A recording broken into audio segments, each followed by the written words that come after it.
ધાર્મિક ઉજવણીઓમાં વિશેષ સ્થાન ધરાવતા તુલસી વિવાહ ઉત્સવનો ભવ્ય અને શ્રદ્ધાભર્યો કાર્યક્રમ આણંદ શહેરના શ્રી રણછોડરાય મંદિર અને શ્રી અન્નમાતા મંદિરના આશીર્વાદથી ભક્તિભાવપૂર્વક ઉજવાયો હતો। ઉત્સવમાં મોટી સંખ્યામાં ભક્તજનોની હાજરી પણ રહી હતી। તુલસી વિવાહ તરીકે ઓળખાતા આ શુભ પ્રસંગે ધાર્મિક વિધિ વિધાન અનુસાર સમગ્ર કાર્યક્રમ આયોજિત કરવામાં આવ્યો હતો। વિક્રમ સંવત 2082 કારતક સુદ 11ના શુભ દિવસે એટલે કે રવિવાર તારીખ 2 નવેમ્બર 2025ના રોજ આણંદ ખાતે આ ધાર્મિક ઉજવણીનું આયોજન કરવામાં આવ્યું હતું।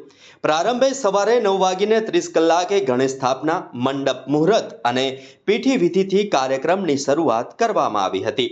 ત્યારબાદ બપોરે 2:30 ગૃહ શાંતિ વિધિ યોજાઈ હતી, જ્યારે સાંજે 9 કલાકે ભક્તોને માટે મહાપ્રસાદનું આયોજન રાખવામાં આવ્યું હતું। ઉત્સવનો મુખ્ય આકર્ષણ રાત્રે 8 કલાકે નીકળેલો કૃષ્ણ ભગવાનનો વરઘોડો હતો, જે શ્રી અંબાજી મંદિર ગોયા તલાવ પાસે આણંદ ખાતે ભવ્ય રીતે નીકળ્યો હતો। વરઘોડામાં સ્થાનિક ભક્તો, મહિલાઓ અને બાળકો ઉમંગપૂર્વક જોડાયા હતા।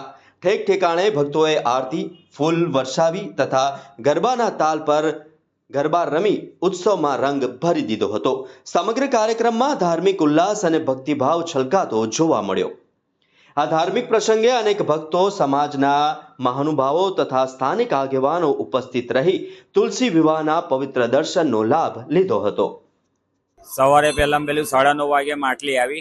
માટલી આવ્યા પછી બપોરે 1:30 વાગે ગણપતિ મંડપ મુહૂર્ત નેનો કંઈ થયું, પૂજા કરી, પછી બપોરે 3 વાગે ગ્રહ શાંતિની વિધિ કરી અને અત્યારે રાત્રે 9, 9:15ની આજુબાજુ હસ્તમેળાપનો પ્રોગ્રામ છે। અહીંયા આગળ તુલસી વિવાહ એટલા માટે કે તમારા ઘરમાં કે કોઈ પણ સુખ શાંતિ સમૃદ્ધિ પ્રાપ્તિ કરવા માટે, સંતાનની પ્રાપ્તિ કરવા માટે તુલસી વિવાહનો પ્રયોગ બતાવે છે। અને આજે ભગવાન ઉઠે છે, આજે દેવઉઠી 11 કહેવામાં આવે છે, એટલે ભગવાન આજે જ્યારે બી ઉઠે છે ત્યારે ભગવાનનું પહેલાં વિવાહાદી કાર્ય કરવામાં આવે છે। અને એ કાર્ય થયા પછી આપણા જે જીવનમાં આપણે જે લગ્નાદિત કાર્ય કરવા હોય તો આપણે કરી શકીએ છીએ।